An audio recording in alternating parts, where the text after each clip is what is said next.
já dei um spoiler, né? Vou falar um pouco aí mais para frente. Nós estamos no mês de combate, né, e conscientização do abuso e exploração sexual infantil, que traz, né, o dia 18 de maio, ele é um dia que é alusivo ao Maio Laranja. A gente trouxe também aí o dia 3 agora de maio, que é o dia de combate à violência doméstica contra a criança e do adolescente no nosso país, fruto da lei Henri Borel, que trazendo a data do meu filho como esse marco nacional, né? Não sei se todos conhecem sobre isso. A gente tem tentado trazer essa data para o calendário. Essa data está prevista na lei e nada seria tão importante trazendo num mês para a gente esse mês de combate ao abuso e exploração sexual infantil. E por isso que a gente está aqui hoje, né, para falar com vocês todos. Eu sou Leniel Borel, sou o pai do Henri Borel. Meu filho foi brutalmente assassinado aqui no Rio de Janeiro, dia 8 de março de 2021, na presença da mãe e do padrasto. A gente hoje, né, luta num processo criminal bastante complicado. Ambos estão presos preventivamente. Ontem tivemos mais uma vitória, mas eles ainda não estão condenados. O próximo passo é a condenação de ambos e eles vão para o júri popular. Fiz uma breve história aqui, não estamos aqui hoje para falar do caso do meu filho, só estou relembrando acho que agora 100% de vocês aí já lembram quem sou eu. Hoje estou vereador no Rio de Janeiro, trabalhando, né, trazendo essa pauta da criança e adolescente, como presidente da Comissão Especial de Combate à Violência Infantil, vice-presidente da Comissão da Criança e Adolescente. Não estou aqui hoje como vereador, estou aqui como Leniel, que palestra no Brasil inteiro nessa luta, um dos militantes. Graças a Deus, Deus vem me trazendo pessoas maravilhosas. Eu quero agradecer aqui na presença da OAB pela oportunidade, né, da nossa secretária, Dr. Cleito. Eu não preciso nem falar, quem me acompanha sabe que eu sou apaixonado pelo Dr. Cleito. Sempre que eu tenho uma dúvida na temática ou alguma coisa que a gente precisa falar, é o Dr. Cleito que eu procuro no primeiro momento. Para mim ele é referência nesse assunto, né, da pedofilia, livros lançados. Agora recentemente fizemos um livro junto, voltado para as igrejas também, uma vez que a gente entendeu, que a gente entende e eu espero que no final dessa palestra cada um seja aqui mais reticente, mais preocupado e que nos ajude nessa luta no combate à violência infantil, né? A temática de hoje, né, trazer esse tema da pedofilia, né, o Dr. Cleito fala com propriedade. Só o Rio de Janeiro, no ano passado para cá, são 9.000 casos de abuso sexual infantil registrados. Não sei se vocês sabem, hoje a cada uma hora uma criança é vítima de violência sexual no Brasil. Estou falando dados aqui do Rio de Janeiro, 9.000 casos. A Unicef fala que 7 a cada 100 registra. Se a gente arredondar, né, doutor, para 10%, mais ou menos, são mais ou menos 90.000 casos de abuso sexual infantil. O Dr. Cleito, né, deve falar isso, traz uma realidade que o abusador ainda abusa várias vezes, várias vezes da criança. Não vou dar spoiler aqui do que ele vai falar, mas são números assustadores. Eu, Leniel, nunca pensei que eu ia conhecer alguém que tivesse uma criança assassinada, ou vítima de violência ou abuso sexual. Nunca pensei que ia ter na minha rua, no meu bairro, ou quiçá na minha família, até o momento que aconteceu na minha casa. Então, queridos, a violência, não pense que está muito longe, ela está mais próxima do que a gente imagina. Pode ser que nesse momento está acontecendo na família de vocês. Por mais que a gente passe, ande, fale dessa realidade, eu trago essa realidade a nível de Brasil, cada lugar que passo a gente fala com propriedade e fala trazendo uma realidade diferente para cada lugar, porque cada lugar tem a sua particularidade, né? Quanto mais por norte, por nordeste, por exemplo, a gente palestra, a gente traz uma realidade que ainda existe, por exemplo, a história do Boto Rosa. Quem já ouviu falar a história do Boto Rosa no folclore brasileiro? Romantizada em novelas brasileiras. A história do Boto Rosa é uma história de estupro, de pedofilia, de abuso sexual de meninas. Só que é tão vergonhoso falar que foi o pai, o padrasto, o avô que gerou, que fez o fruto daquele abuso se gera uma criança, que bota a culpa em quem? No Boto. Romantizado no folclore brasileiro. Isso a gente vê muito mais no norte, nordeste e interior. E ainda existem estados brasileiros, inclusive aqui no Rio de Janeiro, que a menina, se ela não perder a virgindade com o pai, ela é tirada de casa, ela é dita como suja. Estamos falando em 2025. Se aquela menina não perder a virgindade com o pai, ela é tirada de casa, ela é tirada do ambiente familiar e até pelo poder econômico do pai. Então, assim, a gente não está falando uma coisa de 1.500, 1.600, 1.700, a gente está falando de 2025. Então, a gente tem muita coisa para avançar com a temática e por isso que a gente precisa de pessoas como os que estão aqui presentes, preocupados para que a gente consiga, de alguma forma, espalhar essa informação e diminuir os números de violência, de abuso, de pedofilia, que são altíssimos, né? Então, você tem uma apresentação aí, mas acho que não está conseguindo, né, Matheus? Também, se não conseguir, a gente avança aqui, é bem breve o que eu vou falar, mas esses dados, né, que a gente falou aqui de abuso sexual, está aumentando. Não sei se vocês viram, ontem saiu o Atlas, né, brasileiro de segurança pública, Atlas de violência. O Rio de Janeiro aumentou o número de violência, de assassinatos de menores de 4 anos. Os números de violência contra criança e adolescente no Rio de Janeiro aumentaram de 23 e 24. Então, ou a gente não está fazendo alguma coisa que está sendo eficiente, ou a gente não está fazendo nada. Então, espaços como esses, ações como essa, de conscientização, de capacitação, de falar para a temática, de falar para pessoas que estão ligadas direto ou indiretamente com a criança, que fazem a gente acreditar que são vocês que vão conseguir nos ajudar a diminuir esses números, né? Eu, Leniel, sou apenas um, doutor Cleiton mais um, a doutora vai somando, doutora aqui também vai somando e a gente vai trazendo mais pessoas para a pauta. Semana passada estivemos juntos, trouxemos a senadora Damares, quem deve estar acompanhando, ver a luta dela em relação a trazer a temática a nível de Brasil. É uma senadora da República e tentando somar e ganhar forças em relação a isso, né? Não. Então, quando a gente vê esse espaço se abrindo aqui pela OAB, com essa parceria, a prefeitura, com todos aí, pessoas que podem nos ajudar nessa temática, a gente vê que é o caminho que a gente vai conseguir traçar e vai conseguir diminuir esses números de violência que são altíssimos. O doutor Cleiton deve falar de leis aqui, todas as leis pertinentes na área, mas eu trago uma que é fruto da nossa luta, que se chama Lei Henri Borel. Não sei se vocês conhecem a Lei Henri Borel. Lei Henri Borel, ela leva o nome do meu filho, é fruto da nossa luta. Eu, sem ser parlamentar na época, a gente conseguiu a aprovação de uma lei boa, talvez um dos maiores mecanismos de proteção da criança e adolescente do nosso país hoje. Se chama Lei Henri Borel. Ela é um grande mecanismo de proteção porque ela traz tanto a parte punitiva quanto ela traz a parte preventiva. Com relação à parte punitiva, a gente traz aí, né, a violência de uma forma muito ampla. As pessoas ainda achavam a violência muito relativa só ao bater, né, com relação à criança e adolescente. Falam aqui com propriedade, a violência sexual, o abuso sexual, a criança vítima de violência sexual é muito mais agressivo para essa criança do que a própria violência física. E eu exemplifico isso para vocês. Muitas crianças vão se perdendo no caminho, fruto dessa violência na primeira infância. Que muitas das vezes elas tentam um apoio, elas procuram primeiramente o pai, a mãe, mas às vezes é o próprio pai e a mãe que estão as violentando. Às vezes é o avô, é a avó, é o familiar. 84% da violência é praticada dentro dos lares brasileiros. Mais de 60% é fruto do que está acontecendo dentro das casas.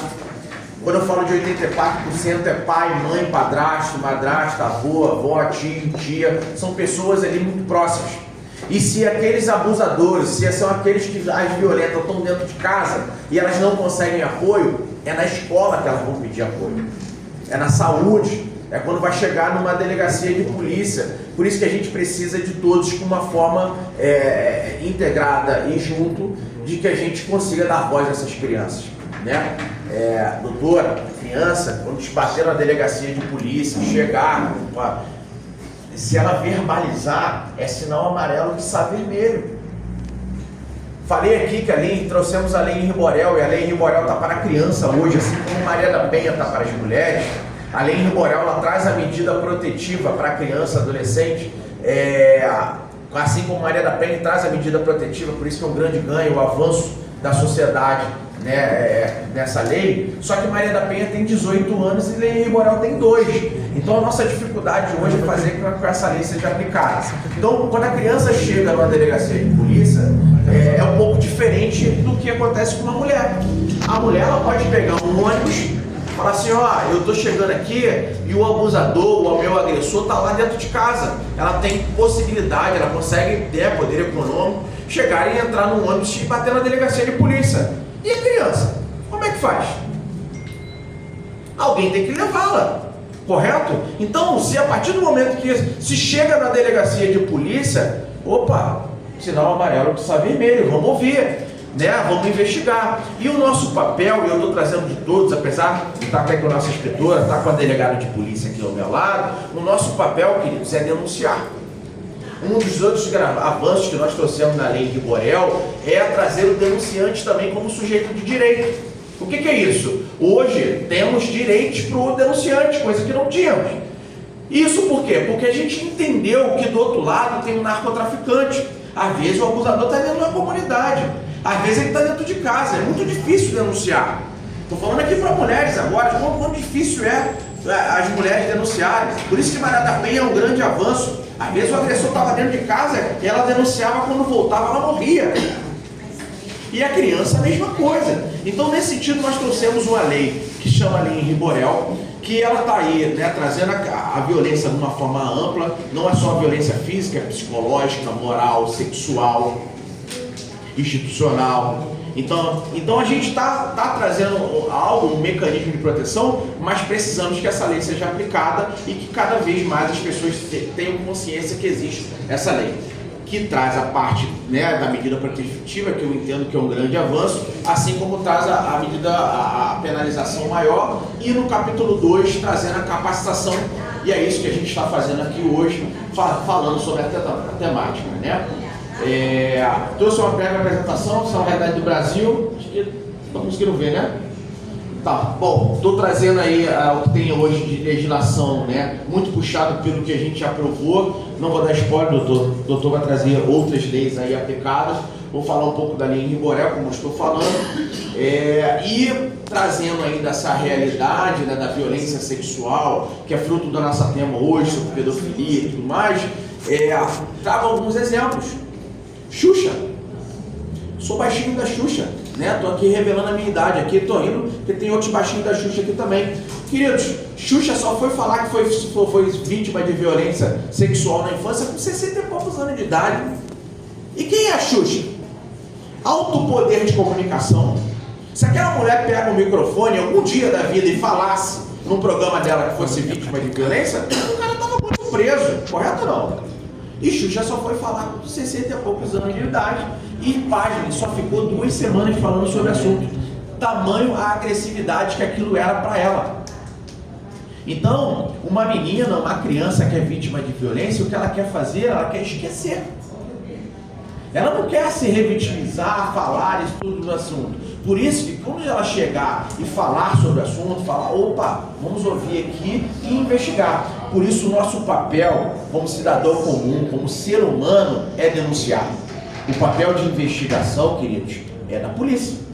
Nosso papel, a criança chegou na sua escola, deve ter pessoal da educação, deve ter pessoal da saúde, conselheiro tutelar, opa, chegou e verbalizou e falou, nosso papel é denunciar. O próximo passo é a polícia investigar. Então precisamos aqui não ser omissos. E nesta lei que eu falei aqui agora, que é a lei em Riborel, trazemos também a omissão como crime, que é um dos grandes avanços que a gente traz. O ECA já falava sobre isso, a lei em Riborel reforça, trazendo a omissão como crime. Por quê?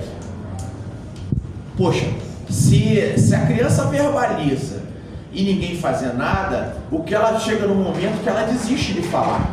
Já cheguei em delegacia de polícia que a criança, quando chega naquele momento que ela senta lá e vai e a pessoa fala, e a humanização que é importante ali na escuta especializada, na escuta protegida.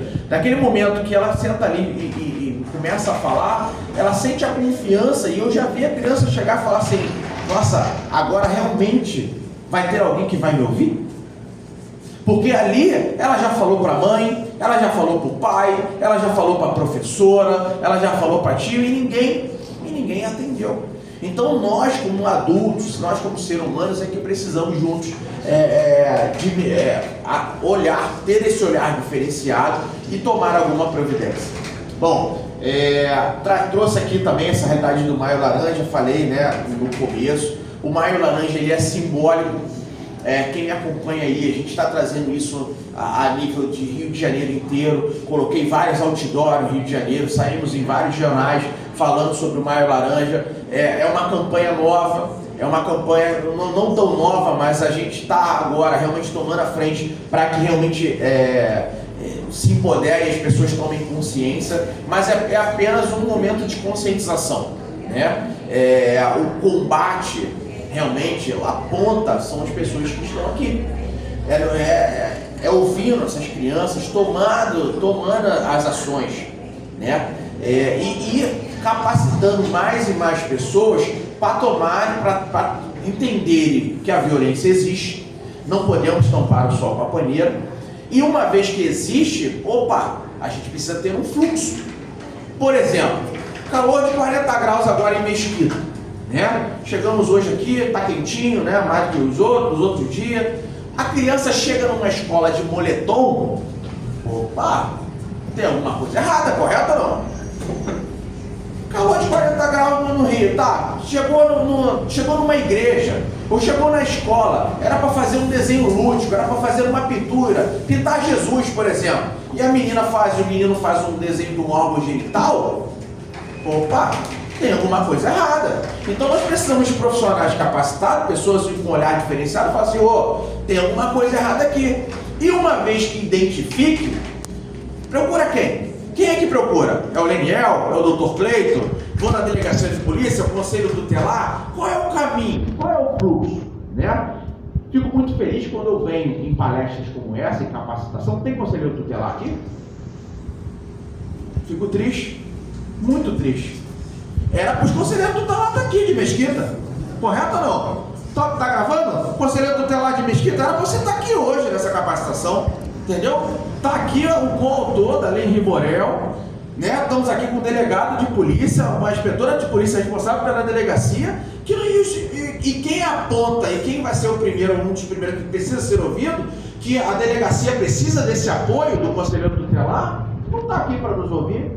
Vocês estão entendendo a dificuldade que é lutar contra essa temática tão importante? Então, assim, é uma palestra que a gente está aqui na OAB, que é um momento de reflexão e é um momento da gente desenhar e definir o fluxo aqui em Mesquita de quem vai combater e quem vai tomar alguma ação em relação a isso.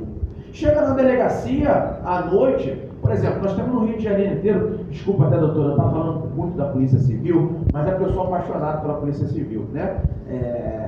Inclusive, a minha sogra é comissária de polícia, a gente tem vários na família, né? Minha sogra é de Nilópolis, 57, né? Nilópolis. Bom, e aí a gente estou falando aqui porque, assim, chega a criança, adolescente, por exemplo, no Rio de Janeiro inteiro, nós temos apenas uma DECAF, que é uma delegacia especializada de combate à violência contra a criança e adolescente, que trabalha de 9 às 18. Vocês estão entendendo? Se a criança for vítima depois das 18 horas, ela tem que ir aqui na delegacia de bairro. Entende? Não temos uma especializada e é aqui que vai ter que tomar ação. E aí a nossa inspetora, o delegado, vai ligar para o conselheiro tutelar e cadê ele? Que ele não sabe nem que existe uma lei que traz a possibilidade de trazer a medida protetiva de emergência. Hoje, a gente colocou na Lei Riborel, temos mais 10 atribuições dos conselheiros tutelares. Hoje, o conselheiro tutelar, o conselheiro, ele pode pedir a medida protetiva de emergência. Não era mais necessário apenas ir na delegacia. Então, se a gente quer desenhar um fluxo e fazer realmente efetivo para acabar esse tipo de violência, nós precisamos trazer os atores, as pessoas que são responsáveis, saúde, educação, assistência social, para que a gente consiga avançar na temática, né? Bom, o papel da sociedade ele é muito importante, né? Falei, né, em um momento aqui da minha palestra, né, da minha apresentação, de trazer a responsabilização para todo mundo, tá? Queridos, a omissão é crime, mas também proteger a criança é um dever de todos. Não é Leniel aqui falando, não, é o 227 da Constituição, desde 88, entendeu? E dever do Estado mas é o dever de cada um de vocês também. Então, se uma criança, se vocês souberem que uma criança está sendo vítima de violência e nada fizer, vocês podem entrar na omissão. Tá passando no shopping, tá passando ali, foi na escola de vocês, foi na família, e vocês souberem que a criança está sendo agredida e nada fizer, vocês vão ser responsabilizados. Se essa criança morrer, vocês vão ser responsabilizados criminalmente. Leniel, 2 a 6 anos, é pouco, mas nós começamos algo nesse país que não existia. Então, desculpa, mas até vir para um workshop como o nosso, um trabalho como o nosso, já traz vocês espero que saiam daqui mais comprometidos e nos ajudem nesse tema. Então, volta só um pouquinho, identificar é muito importante, né? Falei aqui, exemplifiquei do moletom, exemplifiquei de fazer um desenho lúdico, então a gente precisa de pessoas com um olhar diferenciado e falar assim, isso aqui não é normal. Não é normal uma criança de 4 e 5 anos que é para fazer desenhozinho, está desenhando um órgão genital. Isso ela está revelando alguma prática, alguma coisa que ela vê no dia a dia. Então, escutar é sempre muito importante. Acabar com aquela realidade, é mimado, não, opa, calma aí. Nós estamos hoje no nosso país, hoje tem, por exemplo, a lei, menino Bernardo.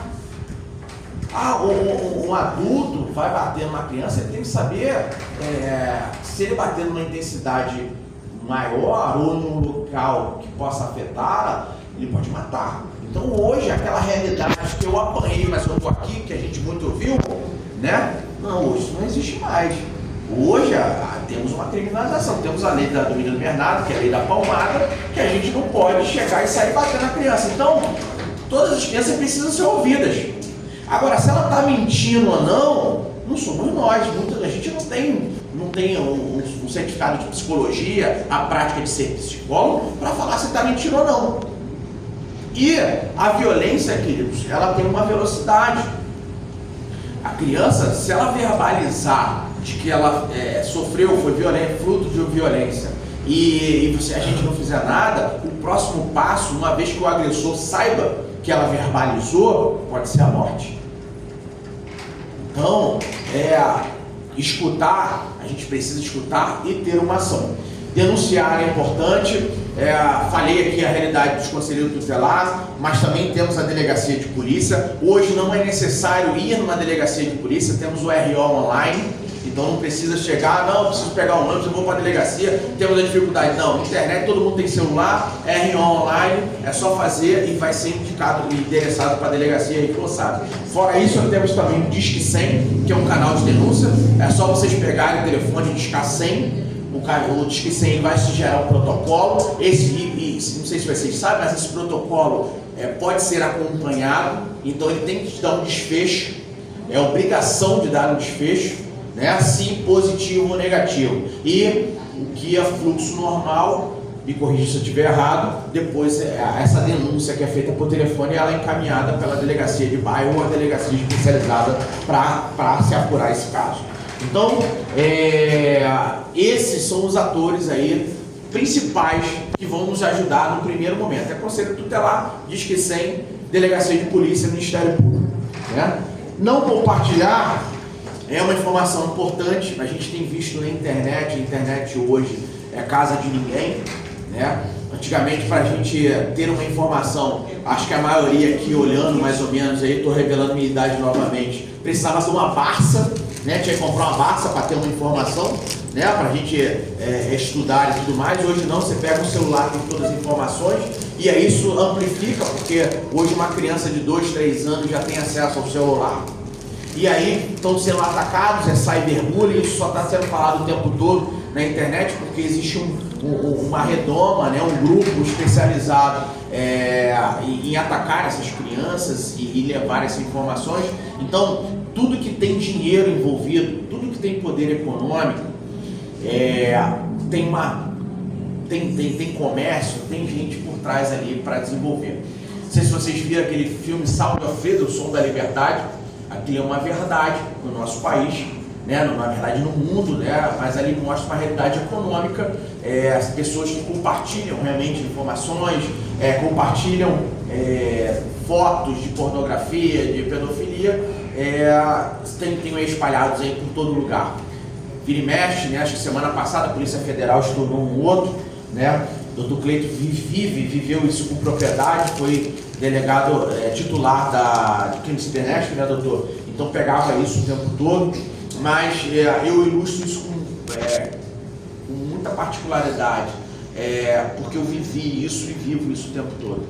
Só para vocês terem uma noção, quem agora já revelei, né? Vocês provavelmente lembram de mim, de todas as pastas, que devem acompanhar o caso do meu filho junto comigo.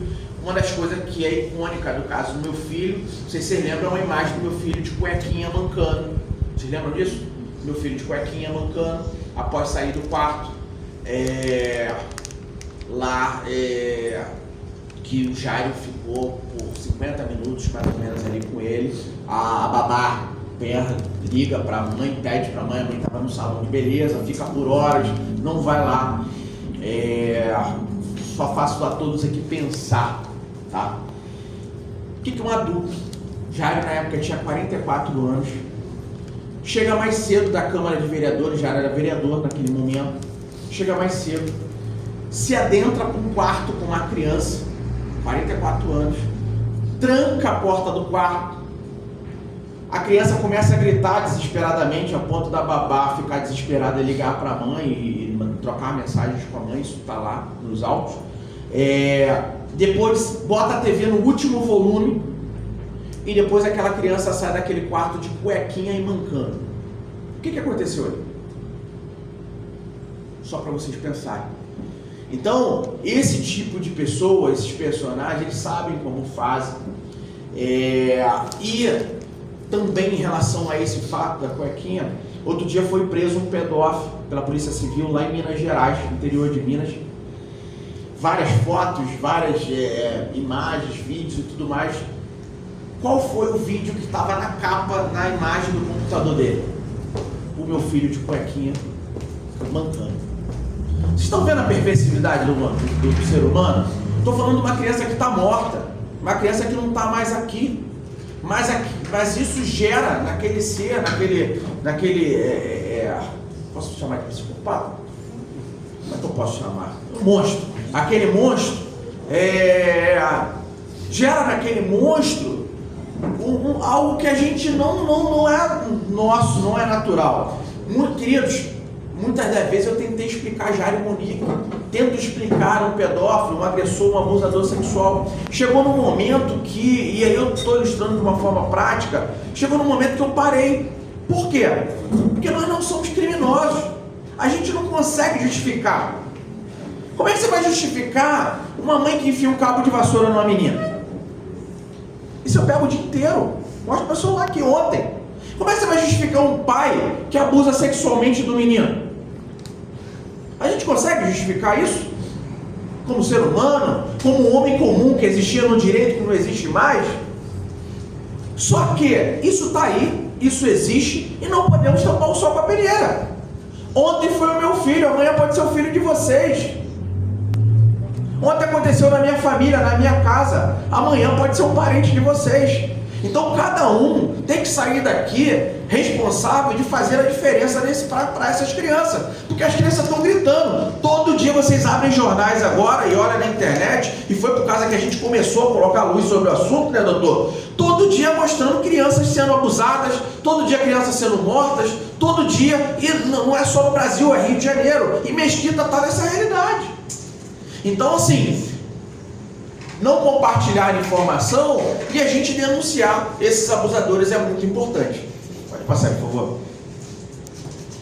Bom, estamos aí com mobilizações públicas em relação à temática. Falei sobre o Maio Laranja, outdoors espalhados o tempo todo. Conseguimos, com a CBF, colocar cartazes no Maracanã, na verdade não, todos os estádios brasileiros durante o Campeonato Brasileiro. Se vocês olharem todos os jogos do Brasileiro no mês de maio, vão ter um cartaz lá do Maio Laranja, trazendo as pessoas para essa temática, e trazendo mais pessoas, divulgando que isso existe e que a gente precisa fazer alguma coisa junto.